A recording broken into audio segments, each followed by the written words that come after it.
Yo guys, it's Untitled Chapter here and welcome to another Space Engineers video. Today we're doing, well, the obligatory update slash DLC video. What do I think about the update and the DLC? Is the DLC worth it? We'll figure it out. I know it's like a week late or so. It doesn't matter.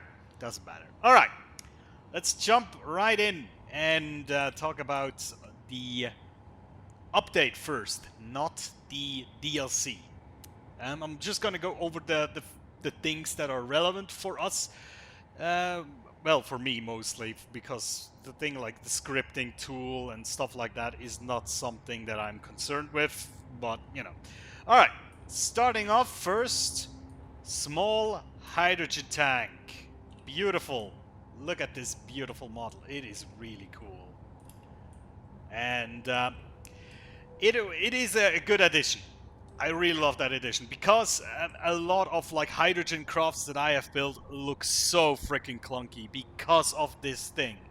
This is the normal tank. I love that they're still available. They didn't change the original tank. That's a good thing.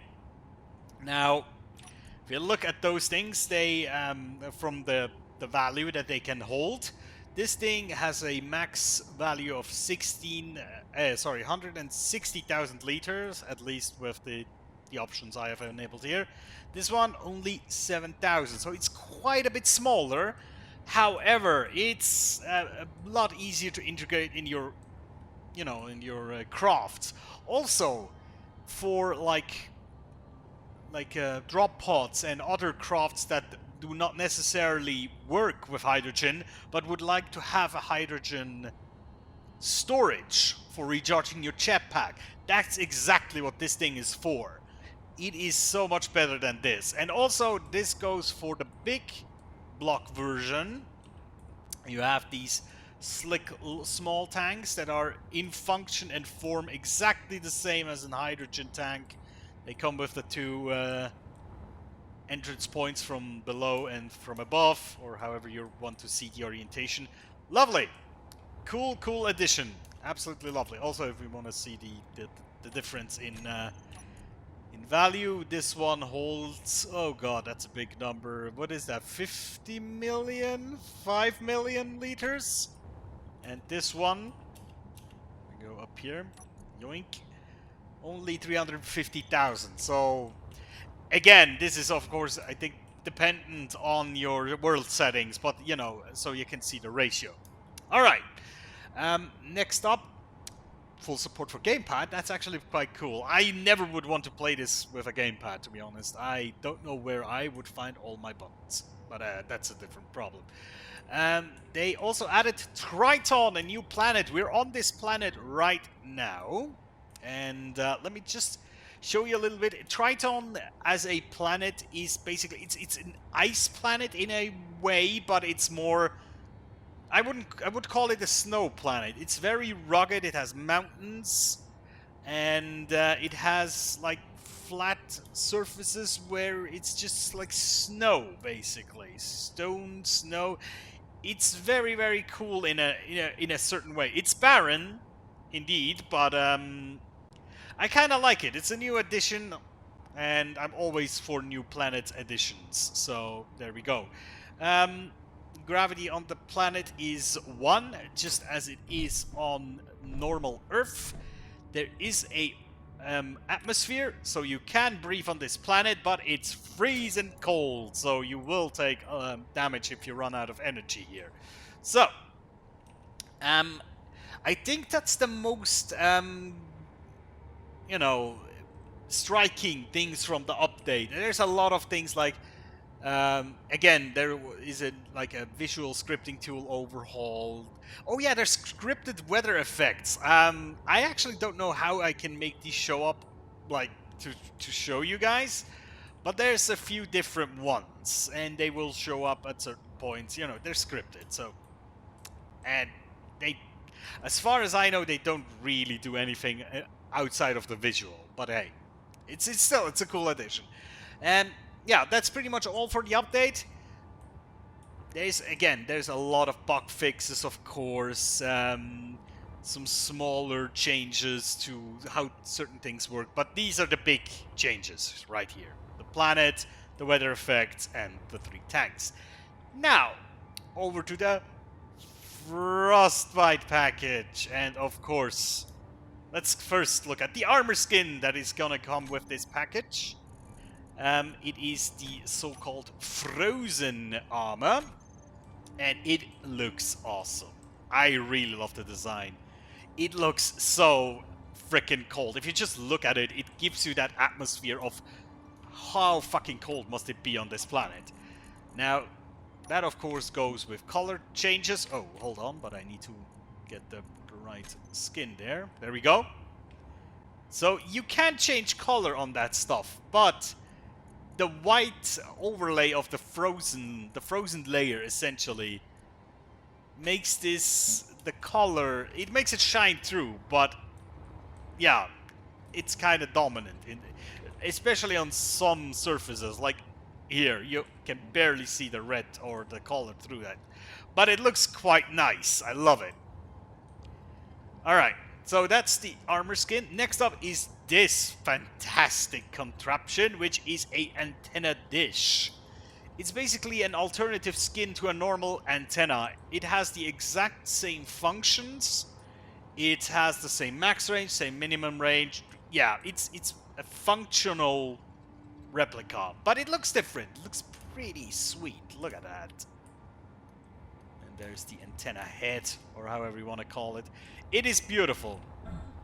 Gets mounted on that point down there. Now there is a bit of a difference in material when it comes to building it. As you can see, the normal antenna uses small tubes, large tubes, and steel plates, while this one uses steel plates, girders, and construction components. So there is a little bit of a difference, which might result in different block healths. So one of them might actually take more damage than the other before completely going down, but yeah. There's the thing about balance and stuff, but yeah. This also has a bigger surface, that's also a thing. But yeah. Next up is pretty much my favorite from this DLC pack, the gate. Now this is a... well, I think it's a... the gate itself, the actual gate part, is 3 blocks on 2 blocks, pretty much, from the height. The whole block is 5 blocks in length and 2 in height, and it is beautiful. I love it. And you can open it by interacting with the keypad. Nice. That is awesome. Before, if you wanted to have bigger gates, you always had to basically construct them yourselves with the airtight hangar doors, and they're always awkward, in my opinion, to construct. Because you can't... I, at least, want to hide away, you know, the blocks, the gate bases and stuff like that. It's really awkward to do. But this is nice. Also, I think this really fits well design-wise with the window blocks they added in a previous DLC. From the style, you know, I think these two really fit together. If you have like a base that you're building, so that's nice. Next up, dead engineers. Yes, you can actually build these now and put them as a decoration somewhere. They come in different poses, 6 different poses. So sitting guy, lying on the side, lying on stomach, lying on back, lying on side and having hand on head, and sitting again but looking upwards.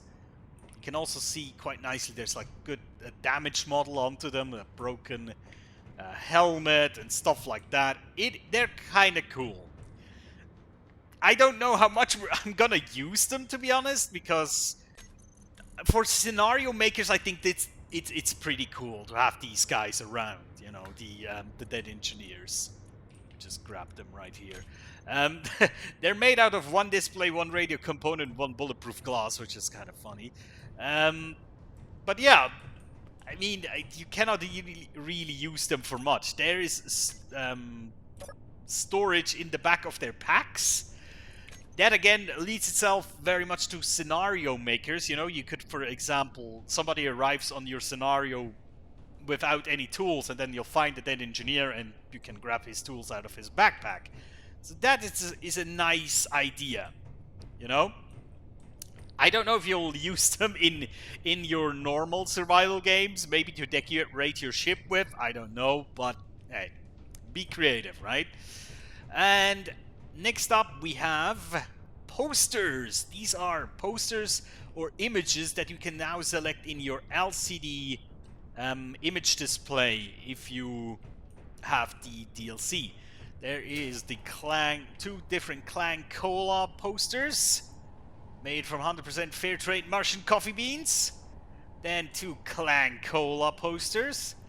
Then this here, result-oriented science. Time is precious, let your drones help you with life-sporing tasks. Then again, ROS, result-oriented science for a brighter future in deep space, and Keen Software wants you. No, Space Engineers, Clang wants you. They're beautiful. I really like these posters. They range from these like really old school Coca-Cola kind of art style posters to almost like propaganda posters, some of those, which I like from the art style, especially this one is beautiful. Alright, and then the last thing, let me just see. Oh yeah, there is emotes. Hold on, let me just grab the emotes real quick to show you. There they are. 2 new emotes have been added with this pack. Cold and check wrist. Let me just show you how these look from the hold on. There we go. That's what cold looks like, apparently. Oh, there we go. That was better. Hold on, let me do that again. There we go. Oh, is it cold on this planet? Yes, it is indeed. And check wrist. Oh, there we go. Alright, so he just types him some numbers on his pad. Yeah, and the last thing that is now in this... Oh, hold on. No, there's something more. I actually forgot about that. Something else I have been kind of longing for. If you know door blocks, they always go in the middle. Now they added offset doors, which, as the name suggests, are offset to one side of the block face. And they also look a bit different, a bit in tune with the gate. You know, they have the number on it, and they're more sturdy looking. Just like that. Open and close them. Seems to have like a number 1 on one side and a number 2 on the other side. Yeah, okay. Also, there's some writing on here. Access electrical. Okay. There we go. So that is new, and now I think I got everything except one more thing. A scenario has been added by this DLC. The Frostbite Scenario, which is a co-op scenario up to 4 players, which I guess you can do it alone, but I've not checked it out yet, so I cannot really tell you if that is a good scenario, but it's an interesting take to add a scenario in this time. Really cool. Now, is this good value? Is the question. Okay, so it's priced pretty much as any other DLC they brought out, and I think if for my local currency it's 4 Swiss francs, which I guess is about $4 for you, $5 maybe. So let's summarize. You get 1 armor skin, an alternative antenna, a huge gate, offset doors, 6 dead engineers, 7 posters, a scenario, and 2 emotes. Is that worth it? For me, it definitely is. I do dig the frozen armor skin. However, I will say the frozen armor skin is a bit weird because in my head, I would love it if that would happen to your armor automatically if you get into cold climate, into snowy climate, but that's not how this game works. But yeah, you know, I just see the weird scenario where you start out on a planet like this, build your ship, with this armor because it looks cool, and then you go to another planet and it looks completely out of place. But, you know, that's minor gripes there. This one, I really love this antenna dish. I kind of think you need to work with rotors and with pistons, perhaps, to make this look really good, you know, at an angle and stuff like that. But yeah, it makes for a more interesting looking antenna. You know, you can really make like a big radar dish, like a communications center with that. So I'll probably use that on bases more likely than on ships. But yeah, the gates, I love those. Nothing more to say about that. Just for those alone, I'm almost wanted to say that it's worth it. The dead engineers probably not going to use those much, but hey, for you scenario creators, these are awesome. So I guess that's cool. The offset doors, again, quite cool in my opinion. Also because they give you a different style of door to the normal ones. So you can kind of differentiate maybe between outer doors and inner doors with those styles, which again is something that I really like. The posters, the designs are awesome. I'm not sure if I'm gonna ever use them. Maybe in the cafeteria, you know, the Clank Cola and the coffee posters. Again, if you want to import your own images onto LCD screens, there's methods for that, so you can kind of replicate those things if you wanted to.